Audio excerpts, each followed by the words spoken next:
Abra sua Bíblia, por gentileza, no primeiro livro de Reis, no capítulo 3. Primeiro livro de Reis, capítulo 3. Nós vamos ler dos versículos 16 até o 28. Enquanto você localiza o texto, que provavelmente também será projetado, eu gostaria de dizer o seguinte.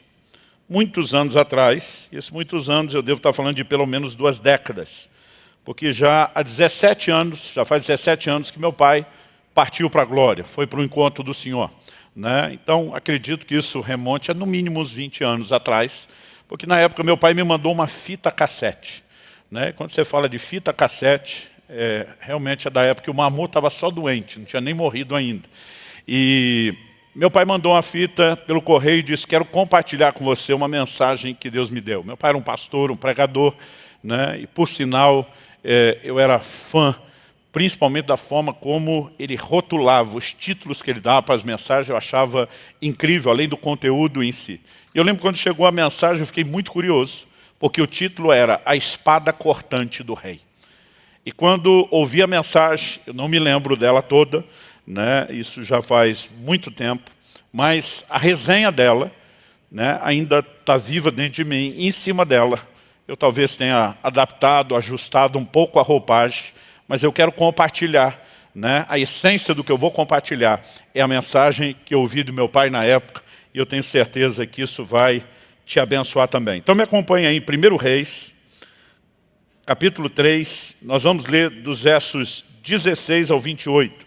Eu sei que o texto é um pouquinho extenso em relação ao padrão do que costumamos ler, mas é importante que a gente leia a história toda.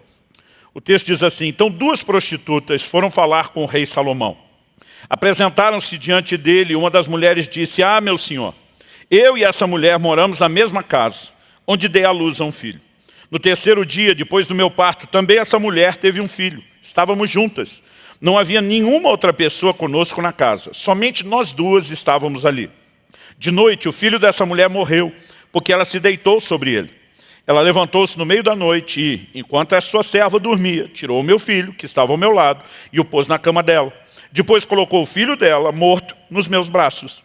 Quando eu me levantei de madrugada para dar de mamar ao meu filho, eis que ele estava morto. Porém, quando reparei nele pela manhã, eis que não era o filho que eu tinha dado à luz. Então a outra mulher disse: não, o que está vivo é o meu filho, o seu é o que está morto. Porém a primeira mulher respondeu: não, o que está morto é o seu filho, o meu é o que está vivo. E assim elas falaram diante do rei. Então o rei Salomão disse: esta diz, o que está vivo é o meu filho, e o seu filho é o que está morto. E a outra responde: não, o que está morto é o seu filho, e o meu filho é o que está vivo. O rei continuou: tragam-me uma espada. E trouxeram uma espada diante do rei. Então o rei disse: cortem o menino que está vivo em 2 partes, e deem metade a uma e metade a outra. Então se aguçou o amor materno da mulher cujo filho estava vivo. E ela disse ao rei: ah, meu senhor, dê a ela o menino vivo. Não o mate de jeito nenhum. Porém a outra dizia: ele não será nem meu nem seu. Podem cortá-lo ao meio. Então o rei disse: entregue o menino vivo à primeira mulher. Não o matem. Ela é a mãe do menino. Todo Israel ouviu a sentença que o rei havia proferido. E todos tiveram profundo respeito ao rei, porque viram que havia nele a sabedoria de Deus para fazer justiça. Bom, nesse episódio, Salomão está numa das primeiras audiências públicas, depois de, como diz o início do capítulo 3 de 1 Reis, ter feito um pedido peculiar a Deus. Salomão oferece 1000 holocaustos, sacrifícios em Gibeá. O Senhor se agradou do coração de Salomão e aparece a ele em sonhos dizendo: pede-me o que você quiser e eu vou te dar. Eu não sei o que você pediria se Deus te desse um cheque em branco desse, né? Mas ele diz para Salomão: você preenche o cheque, eu assino. E Salomão diz para Deus: tudo que eu quero é sabedoria para governar esse povo. Eu estou assumindo o trono de Davi, meu pai, eu não passo de um menino, eu preciso de sabedoria. A Bíblia diz que Deus se agradou do pedido de Salomão, porque ele não pediu fama, ele não pediu riqueza, e Deus diz: de lambuja eu vou te dar o resto. Mas a Bíblia diz que Deus concedeu sabedoria a Salomão como a nenhum outro homem. E esse texto que vem na sequência desse relato é uma forma de demonstrar que de fato aquele pedido foi ouvido, foi atendido. 2 mulheres comparecem nessa audiência pública. ela faz questão de dizer, só estávamos eu e ela em casa, ou seja, não temos testemunha, é a palavra de um contra a palavra de outro. Naquela época não tinha exame de DNA, não tinha ninguém para depor. Como resolver essa questão? O rei manda trazer uma espada, e é daí que saiu o título da mensagem, a espada cortante do rei. E diz, faz o seguinte, corte a criança no meio, metade para um, metade para outro. A mãe desesperada diz, mais do que brigar pela guarda da criança, eu quero a criança viva, mesmo que não seja comigo. Dá para ela, mas não mata. A outra diz, não, metade para cada um. Salomão olhou e sabia exatamente quem era a mãe e quem não era. Porque o que trouxe à tona, tanto a verdade como a mentira, foi a espada em questão que ele apresentou. Qual é o aspecto a ser extraído em termos práticos para mim e para você dessa mensagem? Paulo, ele diz em 1 Coríntios 10, 11, é um texto que eu faço muita questão de citar quando prego baseado no Velho Testamento.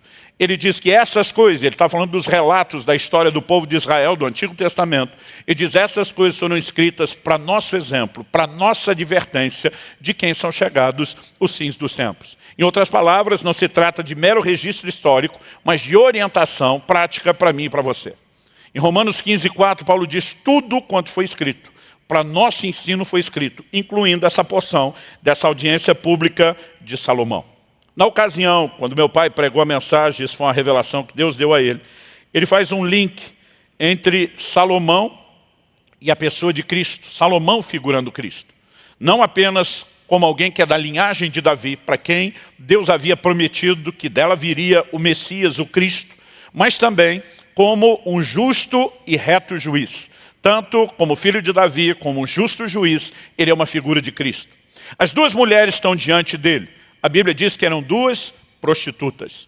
Isso significa não apenas que se trata de gente imperfeita, como eu e você, o que todos somos, mas a Bíblia faz questão de apresentar o que, naquela ocasião, cultura, naquele tempo e época, era um dos piores rótulos para descrever um pecador. Aliás, mesmo nos dias de Jesus, os publicanos, que eram os cobradores de impostos, que extorquiam o próprio povo em favor daqueles que os dominavam, o Império Romano, tanto os publicanos como as prostitutas são apresentados como os piores rótulos.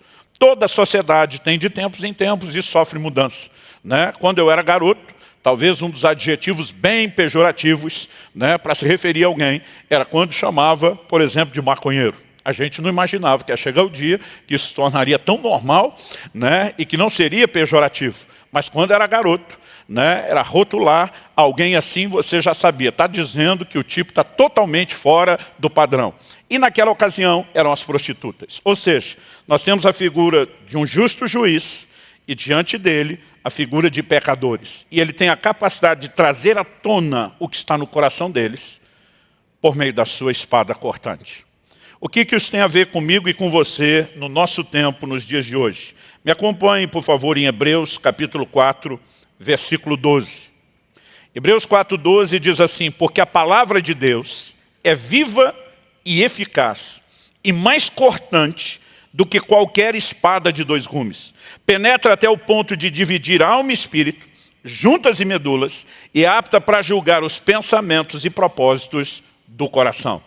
Quando a gente olha para esse texto, nós percebemos que há uma relação entre a palavra de Deus e a espada. E aliás, esse não é o único texto.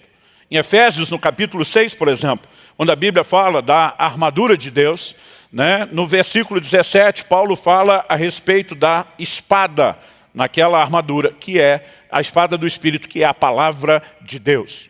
No livro do Apocalipse, por exemplo, no capítulo 2, o Senhor Jesus, se dirigindo ao anjo da igreja de Pérgamo, diz, essas coisas diz aquele que tem a espada afiada de dois gumes. Que espada é essa?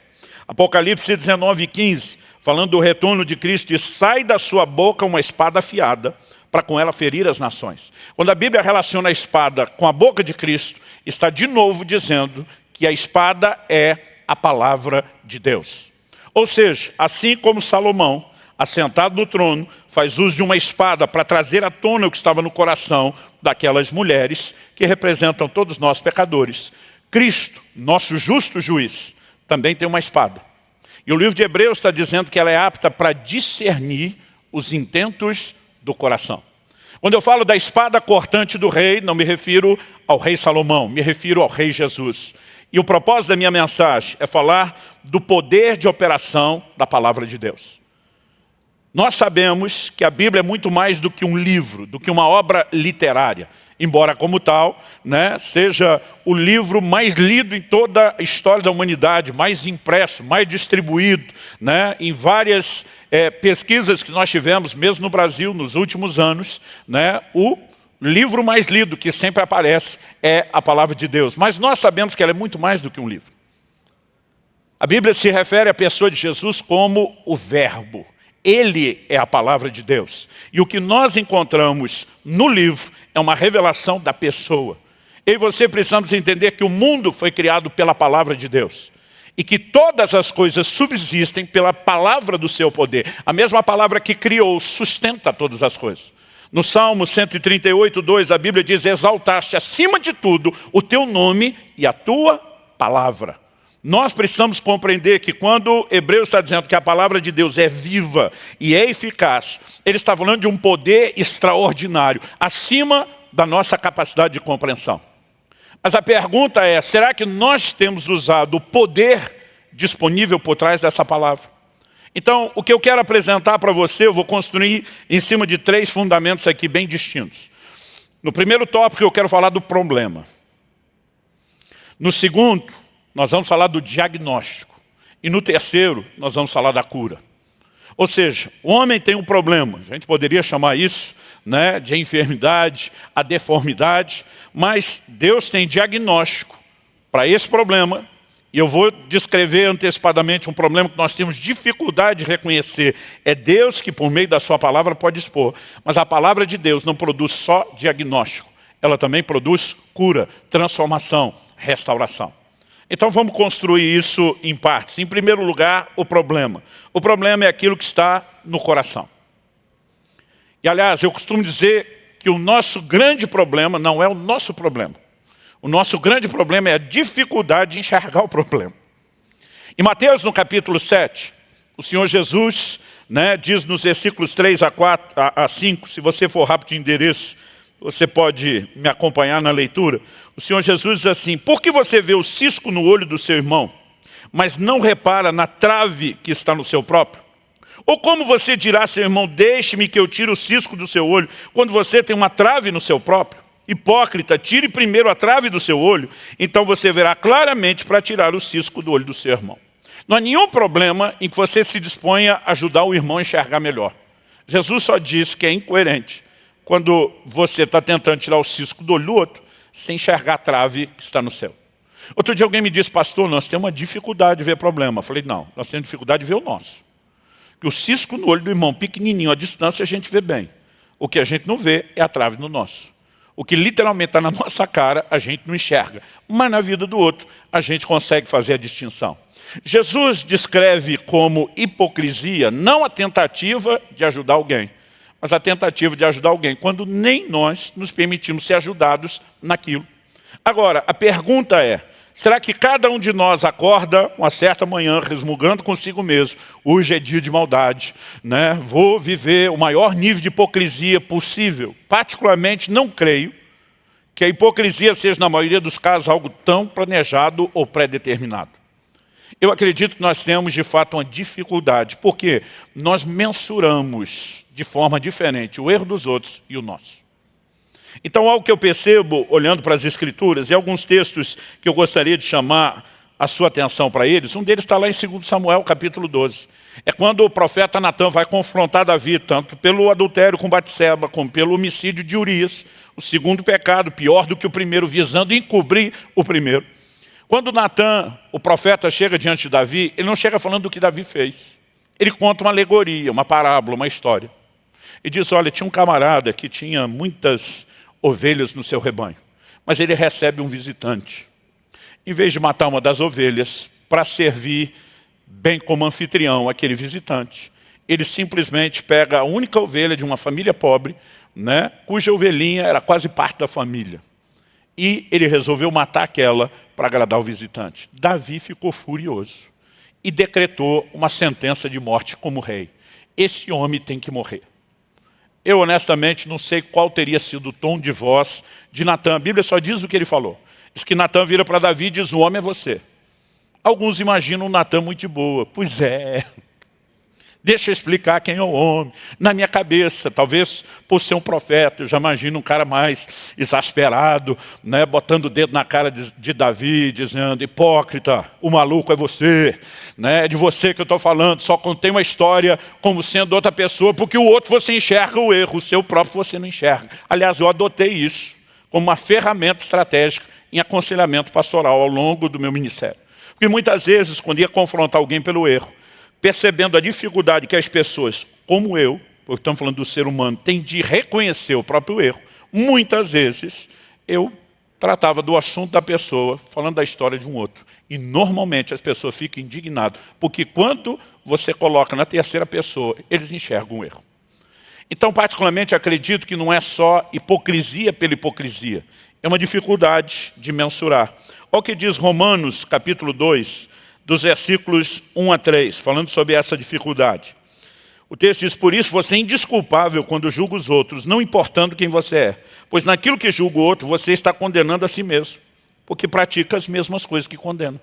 Quando Davi julgou o camarada da ovelha, ele estava julgando a si mesmo, porque ele tinha feito exatamente a mesma coisa. Verso 2 e 3. Bem sabemos que o juízo de Deus é segundo a verdade contra os que praticam tais coisas. E você que condenam os que praticam tais coisas, que condena, mas faz o mesmo que eles fazem, pensa que conseguirá se livrar do juízo de Deus? A pergunta é: por que alguém condena outro que faz a mesma coisa que ele? Mera e pura hipocrisia? Não. O resultado final acaba sendo hipocrisia. O próprio Senhor Jesus classificou. Eu não tiraria a hipocrisia dessa equação, mas acredito que ela não nasce de uma deliberada intenção de ser hipócrita, mas porque muitas vezes nós mensuramos de uma forma distinta o que os outros fazem e o que nós fazemos. Em Mateus 18, Jesus conta uma parábola. É a parábola do credor incompassivo. Ele fala de um camarada que o rei perdoou. Tinha uma dívida impagável. Mas depois que ele sai de lá, logo depois de ter recebido o seu perdão, ele encontra um conservo que lhe devia algo bem pequeno. Não tinha comparação com a dívida dele. Mas ele não usou de misericórdia e não perdoou essa pessoa. O rei chama ele e diz: estou revogando o seu perdão, porque se essa é a forma que você vai tratar os outros sem misericórdia, você não merece a que eu te entreguei. Quando a gente olha para esse camarada, isso é um retrato da gente que tinha uma dívida eterna, impagável com Deus. Ele benignamente nos perdoou, mas muitas vezes nós não queremos perdoar alguém que nos fez algo bem menor. E Jesus nos ensinou que se nós não perdoamos aos outros, nós não seremos perdoados. Ou teremos um perdão já concedido, revogado. O que ele queria nos mostrar é que muitas vezes nós somos bem mais compreensíveis com nossos erros do que somos com os erros dos outros. Porque a gente tem uma capacidade de mensurar erros quando são pessoais, bem comprometidas, que normalmente não temos quando se trata dos erros dos outros. Então, qual é o problema do ser humano? Não basta o que ele já tem de errado e de imperfeição, mas é a dificuldade de enxergar seu próprio erro. E pastor, por que isso é tão problemático?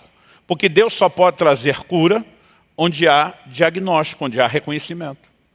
Quando você vê um Isaías recebendo um toque de uma brasa viva, né, que o anjo tira do altar e põe na boca dele, ele só fez isso porque primeiro você vê um Isaías dizendo: eu sou um homem de lábios impuros. Quando ele enxerga o seu problema, quando ele admite, quando ele reconhece, isso envolve tanto a ideia de reconhecimento como também de arrependimento. Deus pode trabalhar exatamente naquela área. Agora, não existe transformação, ou seja, a parte da cura, sem que haja diagnóstico. E se nós temos um problema sério com o diagnóstico, como proceder para que haja essa progressão? É aqui que nós precisamos entender a importância da operação da palavra de Deus. Eu sei que alguns deliberadamente mentem para si mesmo e para os outros, como Ananias. Pedro confronta e diz: por que é que você está mentindo para o Espírito Santo? Você sabe que não foi isso que ele te pediu, você sabe que não está fazendo o que ele mandou, mas ainda assim eu fico me questionando qual é a nossa capacidade de sozinhos enxergar o que estamos fazendo. Isso me remete ao segundo ponto que eu quero tratar, que diz respeito ao diagnóstico. Só a palavra de Deus tem o poder de revelar a nossa condição interior. A Bíblia diz que ela é apta para discernir, para julgar os pensamentos e propósitos do coração. A NVI diz as intenções do coração. Então aqui nós vamos falar mais do que fazer o errado. Nós temos um problema que não é apenas não enxergar o que já fizemos de errado. Muitas vezes nós temos algo ainda mais delicado e sutil, que é quando eu e você fazemos a coisa certa com a motivação errada. Em Mateus 6, por exemplo, Jesus condena os fariseus.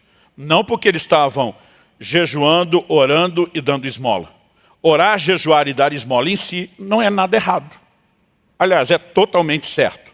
Mas Jesus condena a motivação com que eles faziam isso.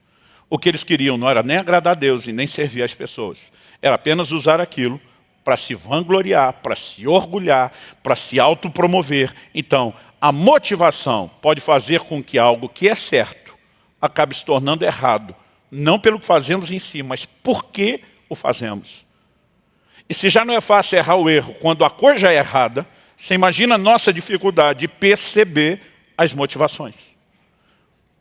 São dois desafios gigantescos.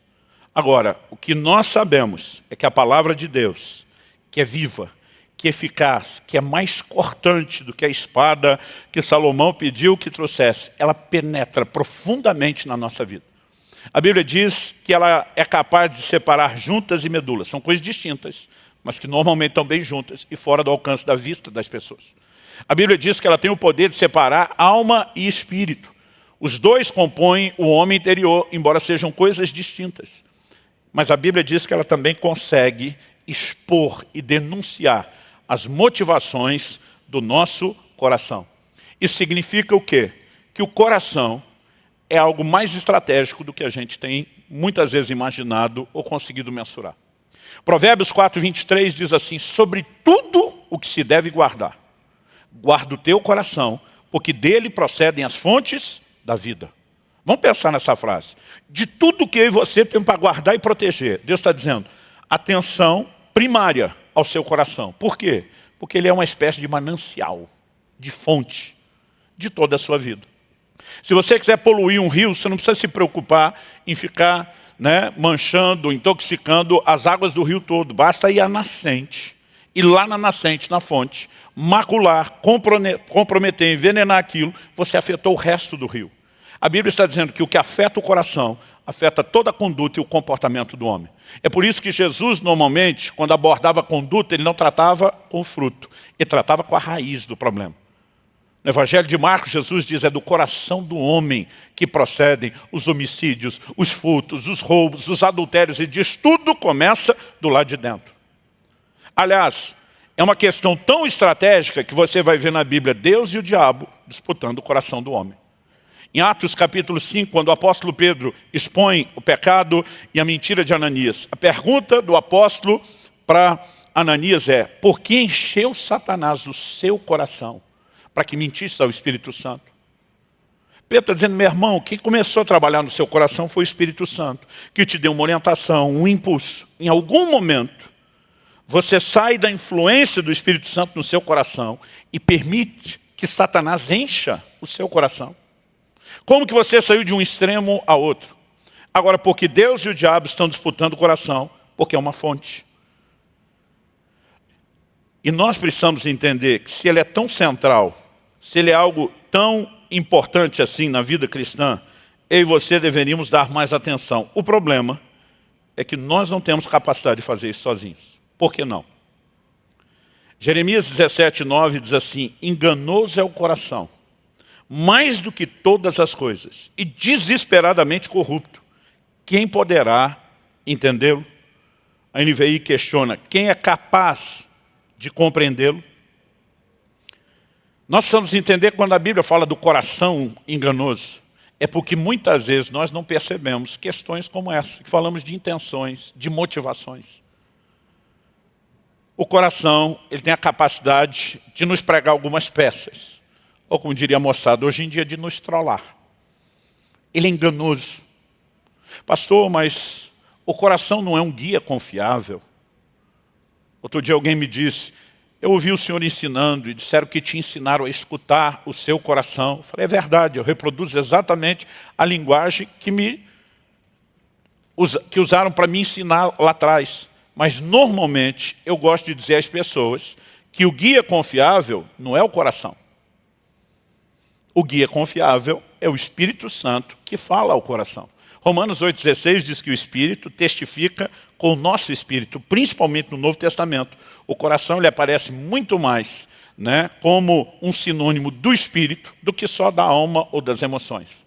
Mas o guia confiável não é o coração. O guia confiável é o Espírito Santo. O coração é o lugar onde ele fala.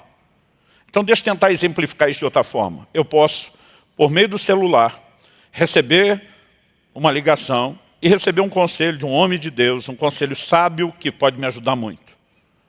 Mas eu vou dizer que o guia confiável foi o celular? Não.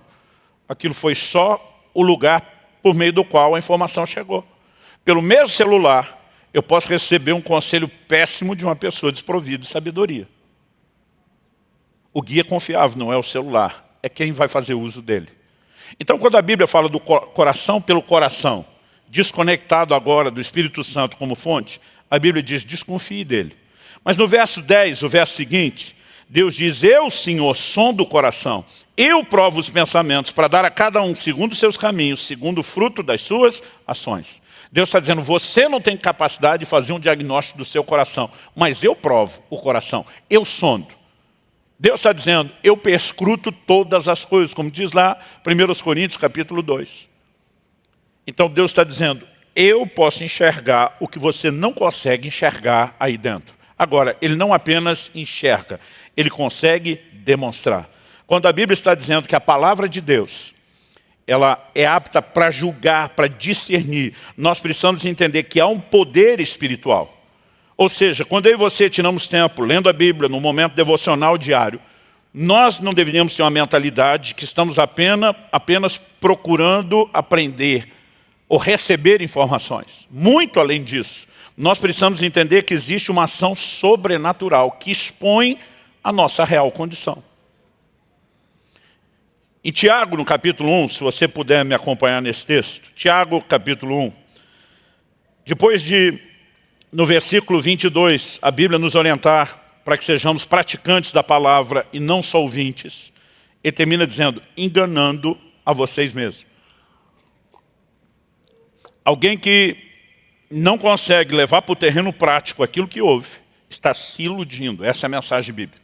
Depois de falar isso, nos versos 23 e 24, a Escritura diz assim, porque se alguém é ouvinte da palavra e não praticante, assemelha-se àquele que contempla o seu rosto natural num espelho, pois contempla a si mesmo, se retira e logo esquece como era a sua aparência. A geração atual provavelmente não entende essa frase, esquece o que viu no espelho. Em primeiro lugar, nós não tínhamos naquela época espelho como a gente tem hoje. Aquele reflexo praticamente perfeito no espelho de vidro. Pouquíssimas pessoas na sociedade, era um percentual muito pequeno, tinham um espelho. Só realmente quem era muito rico. O espelho era feito de bronze, bronze batido, polido. O reflexo não era perfeito. Quando Paulo escreve aos Coríntios e diz, agora vemos em parte como que por um espelho, ele está fazendo referência à questão do bronze. Agora, a maioria das pessoas dependia de quando encontrava uma água tranquila e limpa para ver o reflexo. Não se viam no espelho todo dia. Eu lá em casa não tenho como evitar o espelho. Minha mulher conseguiu ter espelho no quarto, né? No banheiro, espelho na sala de jantar. Para onde eu olho tem espelho. Todos os banheiros têm espelho. Agora, quando eu era garoto, pré-adolescente, a casa dos meus pais tinha um único espelhozinho, pequenininho, que era aquele da porta do armarinho do banheiro, aquele de plástico que já vinha pronto para você instalar, que normalmente era acima da altura. Eu não me via muito. Não era nem a época que era obrigado a fazer barba e se enxergar com mais frequência. Tinha horas que me dava um desespero, porque eu não lembrava como era meu rosto. Não é que eu não lembrava nada, mas me faltava a capacidade de compor a imagem. E às vezes me dava esse desespero, eu tinha que achar algum lugar... Ah, sim, é isso aqui. Então eu sou parte de uma geração que consegue entender o que Tiago diz. Talvez a nova geração, que se olha no espelho todo dia, não entenda o que é que ele falou. Mas ele está comparando a palavra de Deus com um espelho. E ele diz que a palavra de Deus como espelho mostra quem nós somos. O problema é que muitas vezes nós não temos um relacionamento com esse espelho que permita viver na consciência daquilo que o espelho expôs. E a palavra de Deus como espelho, basicamente, ela revela duas coisas. Uma é a nossa identidade em Cristo, quem somos nele. Entender isso é algo importantíssimo. Mas a outra diz respeito à realidade, não aquilo que você deveria alcançar e viver, mas a realidade do que você ainda não experimentou. Também é denunciado pela palavra de Deus. E se nós não tivermos o relacionamento devido com a palavra de Deus, que envolve o quê? Daqui a pouco vou voltar nisso. Mas o verso 25 começa dizendo, aquele que atenta bem para a lei perfeita. O que é atentar bem? Ele não está falando de uma olhada rápida que alguém deu do rosto, no reflexo na água. Ele está falando de mirar bem, a ponto de assimilar, absorver aquela imagem. Tanto que na sequência ele diz, aquele que atenta bem para a lei perfeita, a lei da liberdade, nela persevera, não sendo ouvinte, que logo se esquece. Então ele está usando a figura do espelho, comparando ao que nós ouvimos, que vai criar uma imagem. Mas ele está dizendo que quem atenta bem, quando sai, não vai esquecer aquilo que viu. Ou seja, o que eu e você precisamos é de uma exposição tal diante do espelho, onde Deus possa trazer à tona a realidade daquilo que somos. A palavra de Deus tem o poder de, com muita precisão, expor aquilo que eu e você temos dificuldade de enxergar. Ou seja, nós destacamos que o problema não são só nossas imperfeições, mas a nossa incapacidade. Mas nós estamos apresentando a palavra de Deus como algo que tem um poder extraordinário de produzir diagnóstico. E aqui eu não estou falando só de pecado. Na minha teologia, a gente consegue distinguir pecado de erro. Muitas vezes nós estamos errando, sem necessariamente estar quebrando um mandamento espiritual. Eu lembro de um momento, no início do casamento, que Kelly pedia para mim que conversasse com ela de uma forma diferente. Como a maioria das mulheres, ela tinha uma queixa. Ela dizia, não é o que você fala, é como você fala. E eu dizia para ela, não é possível que o como alguém fala é mais importante do que o que fala. Eu dizia para ela, então se eu esculhambar você com a voz doce, com palavra bonita, você vai aceitar? Claro que não. Né? E durante muito tempo eu bati o pé nisso. Um dia eu estou lendo a Bíblia, e eu estou lá em Colossenses, no capítulo 4. E a Bíblia diz, seja a vossa palavra temperada com sal. Sal é aquele tipo de coisa que se você pôr pouco, a comida fica ruim, mas se pôr muito também fica ruim. Você tem que acertar a mão. Tem que ser preciso. A Bíblia diz, seja a vossa palavra temperada com sal, para saber disso, como responder a cada um. É lógico que o que se fala é indiscutível que é importante, mas o como também é. Eu lembro de uma ocasião onde minha esposa falou para mim, olha, quando você precisar chamar minha atenção, e isso é justo, você podia também aproveitar e começar me elogiando primeiro. Eu lembro que eu olhei para ela e falei, não me peça para praticar essa psicologia barata. Eu falei, eu te elogio quase que 99% do tempo. E eu não misturo uma bronca para compensar. Na hora que tiver que chamar sua atenção por algo, o contexto era o trabalho nosso como equipe, ela tinha tomado a decisão no ministério que ela coordenava, que afetou todos os outros. Ela tomou a decisão sozinha, sem consultar. E eu falei, nós vamos para a reunião, eu vou precisar chamar a sua atenção lá, eu não sou seu marido, eu sou líder da equipe. E ela gostou que eu preparei, né, que eu tirei do nível pessoal. E ela falou, você podia fazer isso sempre. E eu falei, não me peça para praticar essa psicologia barata. Pela cara dela, eu já vi ela dizendo assim, não vou discutir. Mas descobri depois que ela fez uso do disque denúncia. Foi resolver o assunto na ouvidoria do céu. Ele falou, Deus, eu não tenho poder de argumento para discutir com meu marido, mas eu tenho certeza que eu não estou errada no que eu estou pedindo para ele. É só o Senhor que pode fazer essa obra. E deu uns dias, o Espírito Santo falou comigo. Porque em Apocalipse 2 e 3, quando Jesus dirige, né, o que nós temos ali como as cartas às igrejas da Ásia, ele nunca começa chamando a atenção de ninguém. Ele começa sempre elogiando. Apocalipse 2:2. Conheço tuas obras, o teu labor, a tua perseverança. Supostastes provas por causa do meu nome e não desfaleceste.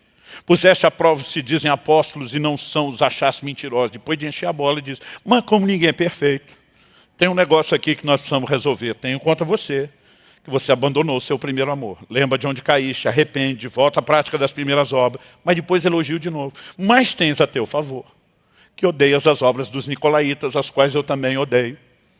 Ou seja, ele não chega chamando atenção. Por quê? Porque as pessoas não falam apenas a linguagem verbal, elas normalmente têm uma comunicação emocional. E quando você elogia primeiro, você está dizendo o que vem na sequência, não é algo que vai tirar o seu valor ou o apreço que eu tenho por você.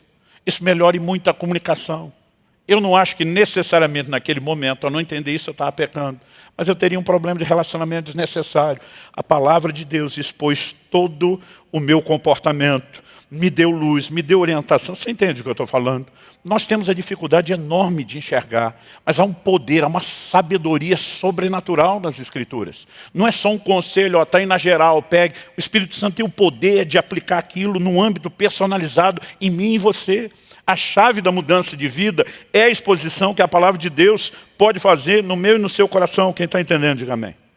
Mas Deus seja louvado que a palavra não dá só o diagnóstico. Porque não adianta só ter o diagnóstico. O diagnóstico é um passo necessário para a cura. E o que é importante que eu e você entendamos, eu quero voltar lá em Tiago, capítulo 1 com você. Eu mencionei o 22. Sobre ser praticante da palavra, o 23 e o 24, que fala do espelho, o 25 para tentar bem não esquecer. Mas toda a história começa a partir do 21, que diz, portanto, deixando toda a impureza e acúmulo de maldade, acolham com mansidão a palavra implantada em vocês, a qual é poderosa para salvá-los. A maioria das traduções mais modernas, por equivalência e não literalidade, só diz para salvá-los. A maioria das traduções mais antigas, são chamadas por literalidade, traduzem esse texto assim, a qual é poderosa para salvar as vossas almas. Para mim, essa distinção é muito importante e esse dado não poderia ser omitido. Por quê? Quando o texto está dizendo salvar as vossas almas, a palavra mais comum usada quando falamos de salvação espiritual no Novo Testamento, no original grego, é sotero. É por isso que a doutrina da salvação na teologia é chamada por essa terminologia grega, soterologia, estudo do sotero, da salvação. Mas a palavra usada por Tiago aqui é sozo. Sozo também tem ideia de salvação? Claro que sim, senão não apareceria traduzido. Mas ela normalmente, na maioria das vezes em que aparece, ela está relacionada com cura e restauração. Cada vez que Jesus curava um enfermo, ele dizia assim, vá em paz, tua fé te curou. As traduções podem variar, para algumas dizendo, tua fé te salvou. Mas ali a palavra sozo está falando de cura, que é o que Jesus tinha acabado de operar. Em outras palavras, o que você precisamos entender é que o ser humano, ele é um ser tríplice. 1 Tessalonicenses 5:23 diz, e o espírito, alma e corpo de vocês sejam conservados irrepreensíveis até a vinda de Jesus. O ser humano é espírito, alma e corpo. No seu espírito, você tem consciência, ou pode ter consciência de Deus e das coisas espirituais. Com o seu corpo, você tem consciência do mundo terreno, de tudo que é material. Mas na alma, você tem consciência de si mesmo. A alma é o que a gente chama da sede da personalidade. É o lugar onde estão as nossas vontades, as nossas emoções, os nossos pensamentos. É aquilo que distingue você de uma outra pessoa, não é apenas a aparência do corpo. No plano espiritual, né? Por exemplo, quando falamos do homem como um ser espiritual, cada um, quando partir para a glória, o homem interior é composto de espírito e alma. Quando a Bíblia diz que a palavra pode separá-los, significa que eles estão bem próximos, mas como juntas e medulas não são a mesma coisa. Por que é importante entender isso? O novo nascimento acontece no nosso espírito. A regeneração acontece no nosso espírito. Quando Jesus voltar, haverá transformação do corpo. Os mortos ressuscitarão, os vivos serão transformados. Agora, entre o novo nascimento e a vinda de Cristo, quando nós vamos ter o que Paulo chama da redenção do corpo, no processo de vida cristã, o que acontece de maneira progressiva não é o novo nascimento. O novo nascimento é instantâneo. O crescimento espiritual é progressivo. Mas a salvação da alma, né, que é a restauração da alma, ela acontece pela palavra de Deus. Salmo 19:7 diz, a lei do Senhor é perfeita e restaura a alma. Agora, o que significa isso?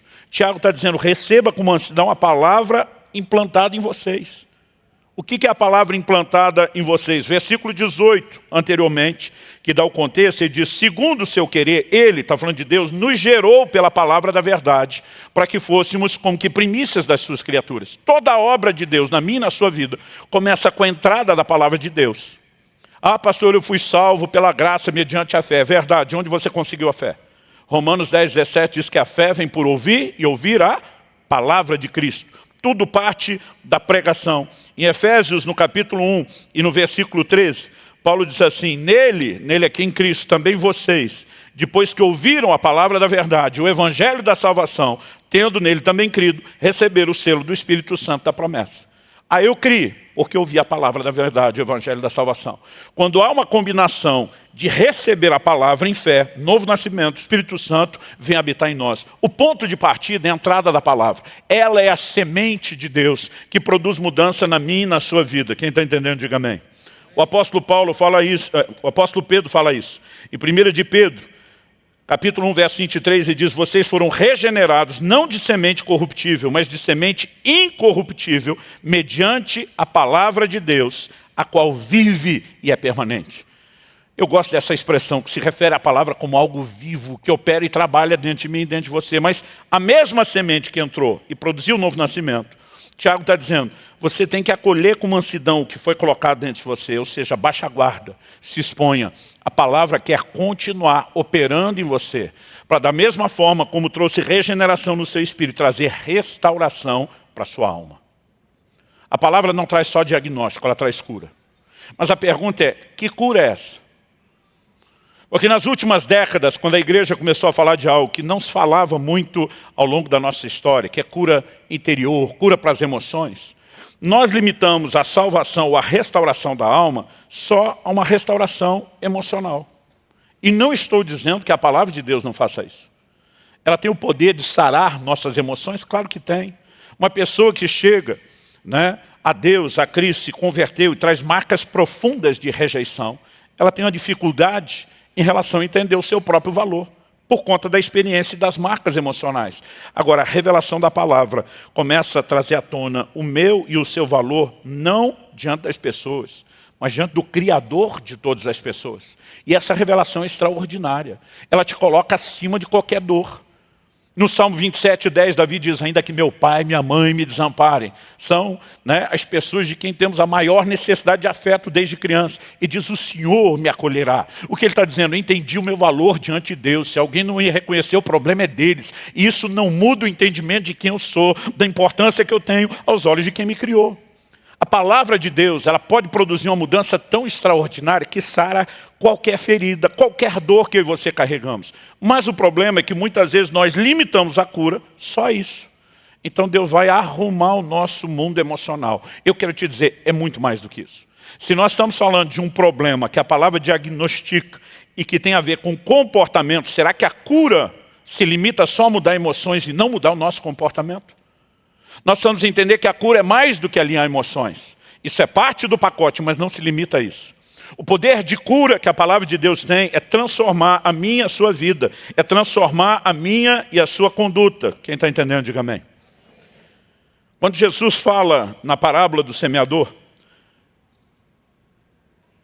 ele usa uma figura muito clara, que a semente é a palavra de Deus. Agora, o que eu e você precisamos entender? Que embora a palavra é viva, é eficaz, ela tenha todo o poder. O resultado dela em cada tipo de solo não depende do poder da semente.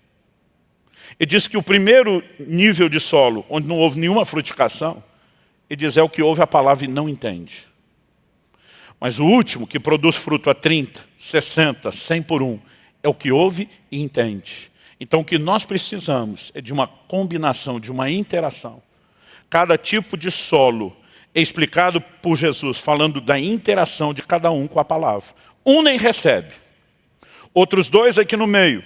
O solo pedregoso e a semente caiu entre espinhos. São gente que até começa, mas permitem que outras coisas abortem o processo. O último bem-sucedido não apenas entende, mas não deixa nada interferir no processo. O tipo de frutificação que você vai viver não depende só do poder da palavra. Enquanto nós destacamos o poder da palavra, isso é importante para gerar fé em você e para gerar resposta e interação. Mas sem interação, esse poder não vai operar. Então, o que é que eu e você precisamos? Nos dispor. Então, vou voltar em Tiago, capítulo 1, versículo 20. Aquele que atenta bem, presta atenção na lei da liberdade. Agora, gente, eu preciso fazer uma pesquisa atual disso. Vou até pegar a ideia e abrir talvez isso até a nível de internet. Mas um número absurdamente alto de crentes não tem tempo devocional com Deus todos os dias. Não lê a Bíblia todos os dias. O nosso nível de exposição à palavra é muito baixo. E de alguma forma a gente fica acreditando que nós vamos ter resultado melhor no ano próximo que está chegando, sem mudar o nosso tipo de atitude. O que eu quero hoje não é apontar o dedo para você, nem te colocar debaixo de culpa ou condenação, mas é provocar em você algum tipo de resposta que te leve a uma mudança de comportamento. Ou seja, se a palavra de Deus é a única que pode dar o diagnóstico do problema, é a única que pode de fato trazer cura, a pergunta é: como nós conseguimos acreditar que vamos ter progresso na vida cristã sem envolvimento com esse livro santo? A palavra é viva e eficaz. O poder que está por trás dela é o mesmo que Deus usou para criar todas as coisas, é o mesmo que Ele usa para sustentar todas as coisas. Mas não adianta esperar que ela sozinha, por si mesma, faça alguma coisa se eu e você não nos expusermos, não interagimos com ela. Quem está entendendo, diga amém. Então, ela tem o poder de produzir cura, mas eu e você precisamos entender que essa cura não é só para emoções feridas, é para uma mudança de conduta, de comportamento.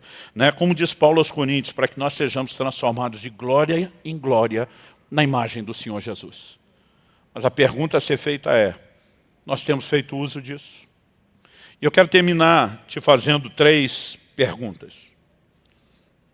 A primeira delas: a espada cortante, não do rei Salomão, mas a do rei Jesus, tem exposto seu coração? Você tem gastado tempo diante dela, a ponto dela expor algumas coisas?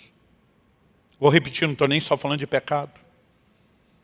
Muitas vezes, até estratégias importantes para o ministério, em momentos significativos da minha vida, coisas que pessoas não conseguiram me convencer. Enquanto eu estava diante do livro santo, algum milagre aconteceu. Meu filho Israel foi o primeiro a começar essa campanha, outros foram se unindo a ele. O Marlon, que hoje nos ajuda na comunicação do ministério, foi um dos primeiros que o acompanhou. Mas eu lembro que Israel dizia: pai, o senhor tem que gravar vídeo pequeno. A parada na internet, no YouTube, é vídeo curto. Essas mensagens de 1 hora, ele falou, pode olhar. Né? Ele falou, se o senhor tiver um poder de retenção grande, o senhor vai ter uma média de 20 minutos. Se for grande, a maioria não passa de 10. Ele dizia, tem que ter vídeo curto. Eu olhava para ele, batia o pé no estilo velha guarda e dizia, me recuso a dar pouca comida para quem não tem fome. Não vou mudar o padrão de alimentação porque alguns não estão interessados. Ele dizia, só estou te dizendo como funciona a nova geração. E várias pessoas, pastor, grava vídeo pequeno. Eu dizia a mesma coisa, não vou dar pouca comida para quem não tem fome. Mas um dia eu estou lendo a Bíblia, e estou lá em Abacuque 2. E aí eu leio, escreve a visão, grava em tábuas, para que possa ler até quem passa correndo. Eu falei, para tudo. Tem um texto para quem passa correndo, que você tem que resumir.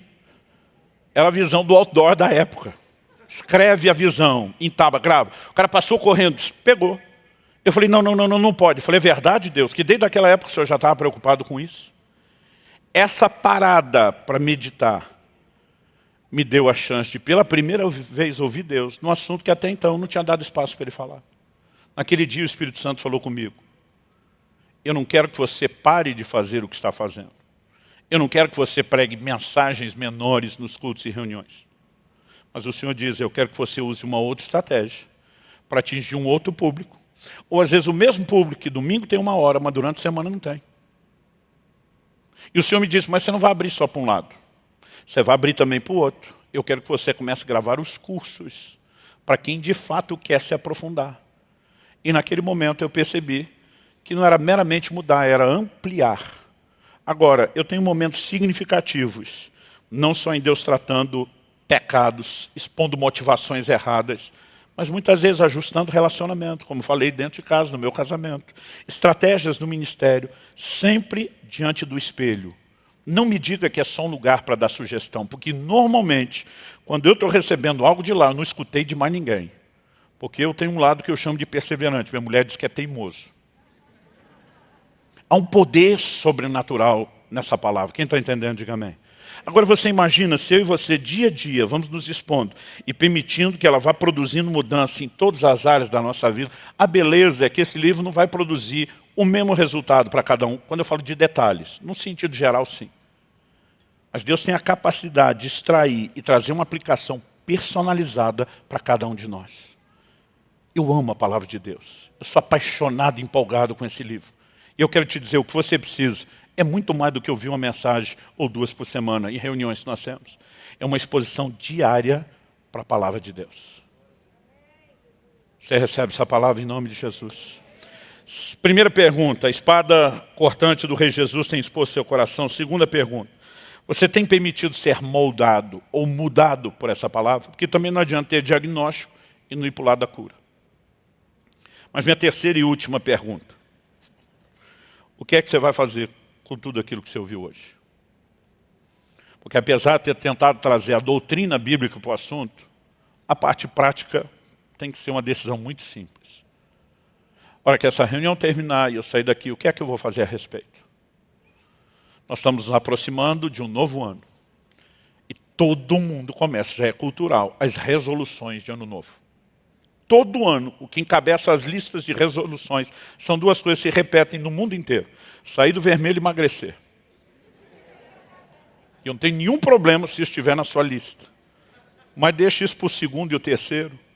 Se eu puder te sugerir algo, em primeiro lugar, tempo com Deus, tempo com a palavra de Deus, todos os dias. Ah, pastor, não tem um dia da sua vida que o senhor não fica sem ler a Bíblia? Se eu não ler, eu estou pelo menos meditando, processando, pensando. Já me aconteceu várias vezes, num ritmo de correria tão insano que eu quase não consigo ler. Embora às vezes eu tento. Dentro de um avião, no aeroporto, em qualquer situação, puxo o celular e aproveito para ler aonde puder. Mas e quando não dá? No mínimo, fazer o que a Bíblia diz. Medita nele, no livro, de dia e de noite. E se eu e você mantemos uma consciência contínua da palavra de Deus operando em nós, a conversa muda e muda completamente. Vamos ficar em pé, vamos orar juntos.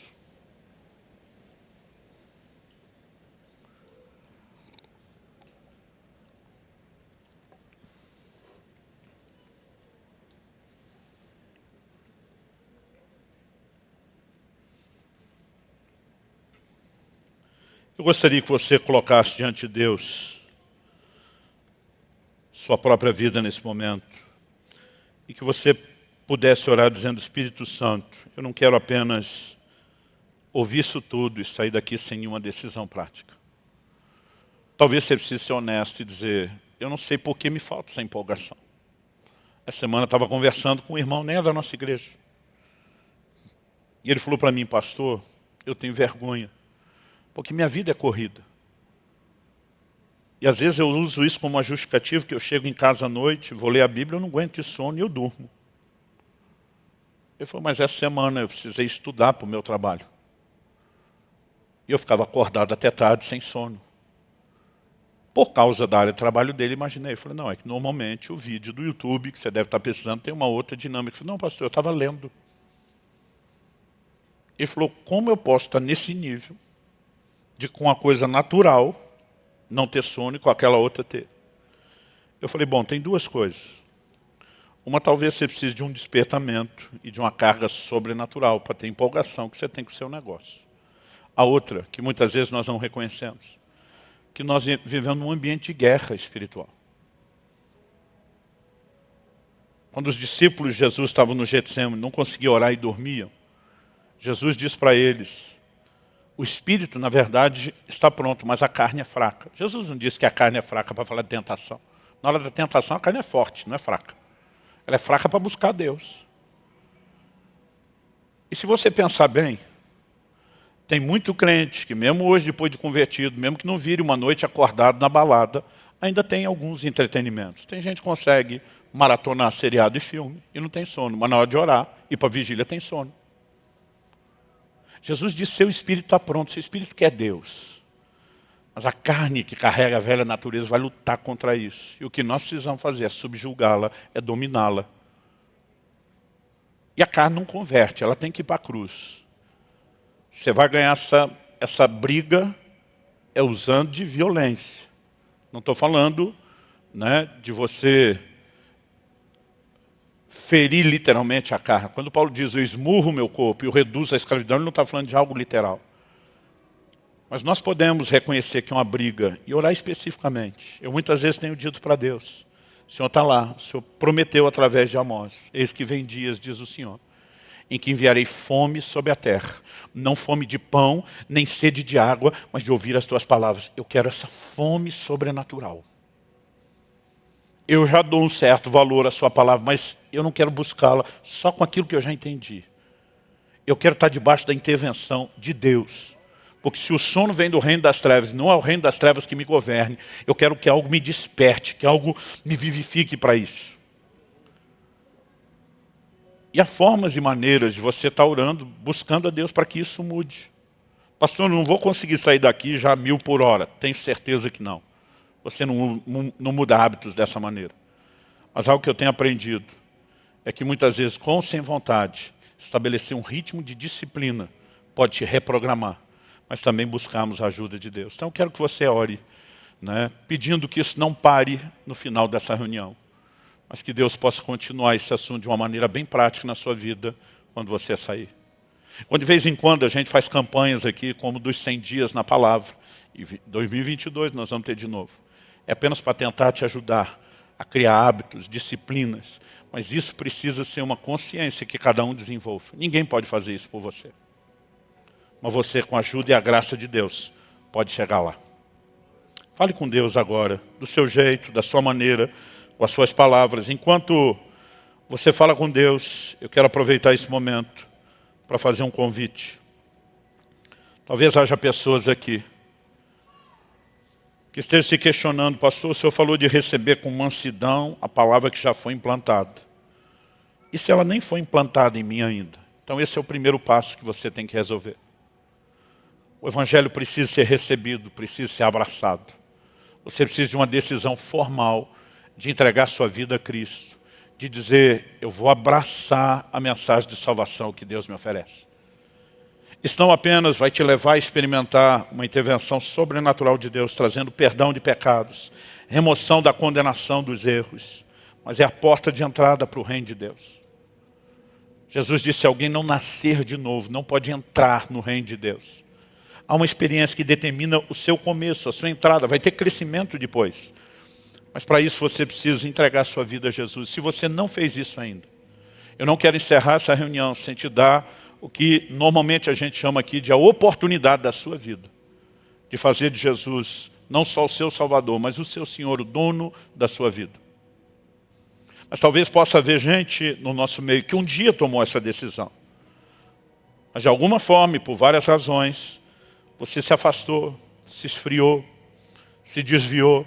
Não importa o que aconteceu, como você rotule, mas dentro de você, você sabe, talvez você não entende nem como sabe, que Deus está te chamando para uma reconciliação e para um recomeço. Eu quero oferecer essa oportunidade a você também. Seja os que precisam tomar essa decisão pela primeira vez, ou a você que já fez um dia essa decisão e precisa retomá-la, voltar lá ao início, recomeçar. Eu quero orar com vocês, com esses dois tipos de pessoas. O Senhor Jesus diz, todo aquele que me confessar diante dos homens, eu também o confessarei diante do meu Pai e dos anjos que estão nos céus. O reconhecimento da nossa salvação diante de Deus, dos anjos, do mundo espiritual, ele vem depois de reconhecermos Jesus diante das pessoas. Mas Jesus também diz, todo que me negar diante dos homens, eu também o negarei diante do meu Pai e dos anjos que estão nos céus. Então eu quero ser honesto antes de te chamar para orar com você e dizer que o próprio Jesus diz que essa parada se resolve em público, na frente dos outros. Mas eu não quero que você ache que nós estamos tentando expô-lo. O que talvez você precisa saber é que essa audiência não está aqui para te julgar. Eles estão torcendo por você. Eles estão orando por você. Jesus disse que a festa nos céus quando o pecador se arrepende. E como ele mandou a gente orar que a vontade dele seja feita aqui na terra como é feita no céu, fica claro que ele quer que tenha festa aqui na terra também. Então nós fazemos festa quando as pessoas tomam essa decisão. Então sabendo que você está num ambiente de encorajamento, de apoio e não de julgamento, eu quero te fazer a pergunta em público. Alguém aqui hoje que precisa tomar essa decisão de entregar sua vida a Cristo, ou que queira se reconciliar com Ele? Se houver, eu quero que você levante sua mão bem alto. Nós vamos orar com vocês. Glória a Jesus. Aleluia. Quem mais? Deus seja louvado. Quem mais?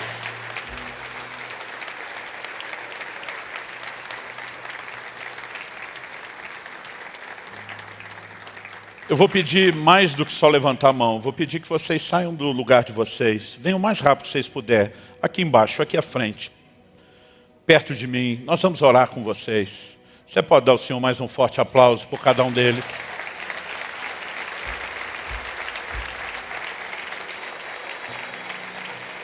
Aleluia.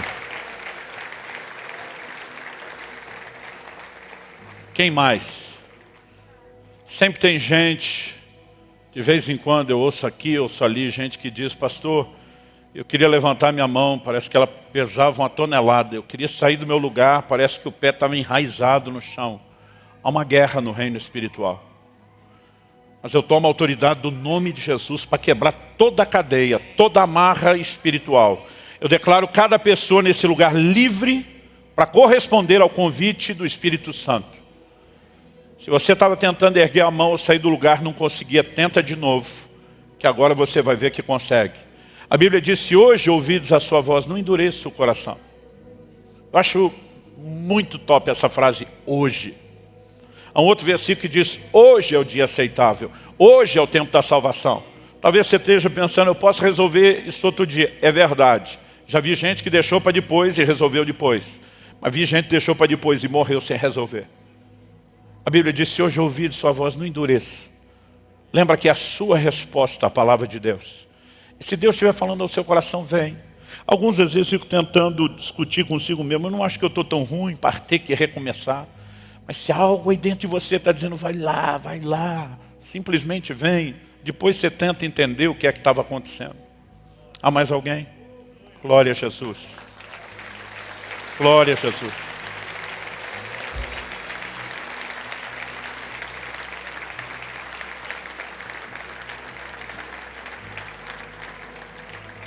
Glória a Jesus. Queria que os conselheiros nos ajudassem a garantir que todo mundo está sendo acompanhado. Se encostar alguém perto de você que você não conhece, é apoio. Eu vou pedir a cada um de vocês que veio aqui à frente, já que Jesus falou sobre confessar, e confessar é reconhecer uma verdade, eu vou pedir que vocês façam uma oração comigo. Você poderia fazê-la sozinho. Há muitos que tomam essa decisão pela primeira vez, pedem ajuda. Então eu vou fazer uma oração e vou pedir que vocês repitam depois de mim. Se aquilo que vocês me ouvirem falar, no coração você diz: cara, isso aí representa o que eu queria falar para Jesus. Dá para eu falar isso com fé, de forma honesta e sincera. Então eu vou pedir que você repita essa oração depois de mim em voz alta, pode ser? Então diga assim comigo: Senhor Jesus, reconheço a minha condição de pecador, mas reconheço que o Senhor é o único Salvador. E hoje eu me arrependo dos meus pecados e eu creio na Tua salvação e pela fé eu me aproprio dela. Eu declaro que a partir de hoje é um novo dia, é o início de um novo tempo. Eu renuncio todo envolvimento com o reino das trevas. E a partir de hoje, eu faço parte do reino da luz, do reino de Deus.